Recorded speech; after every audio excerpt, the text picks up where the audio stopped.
اب اس سطر کو ڈھکنے کے لیے ہمارے لیے ضروری ہے کہ ہم ایسے کپڑے استعمال کریں جو سطر کو ڈھکنے کی مکمل گارنٹی لیتے ہوں۔ ایسا جینس جو پھسلنے والا ہو یا جو ناف تک نہیں پہنچتے ہوں، یا ایسی شرٹ جو بہت زیادہ شارٹ ہو کہ جب ہم جھکے کسی کام کے لیے تو وہ اوپر کو جانے کی وجہ سے بہت تنگ پڑ جائے، یا جب ہم نیچے کو بیٹھیں یا جھکے تو وہ پینٹ یا جینس وہ نیچے کو چلا جائے۔ تو اس طرح سے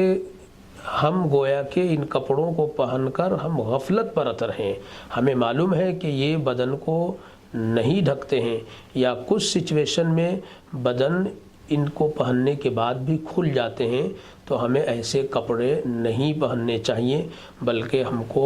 سب سے اچھا لباس جو کرتا اور پیجامہ ہے، اگر اللہ اس کا موقع دیتے ہیں تو سب سے آرام دہ اور سب سے اچھا لباس ہے، اس کو پہننا چاہیے۔ نہیں تو پینٹ کے ساتھ کرتا، اور اگر نہیں ہے جینس پینٹ پہنتے ہیں تو پینٹ جو ہو وہ ناف تک بدھے، اور شرٹ جو ہے وہ ران تک جائے، وہ کچھ نیچے تک ہو۔ تب اگر ہم جھکتے ہیں یا جمپ کرتے ہیں تو ان کے اوپر اٹھنے کے بعد بھی، نیچے ذرا سا کھسکنے کے بعد بھی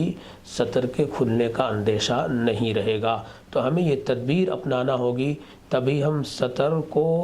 کھولنے کے گناہ سے بچ سکتے ہیں۔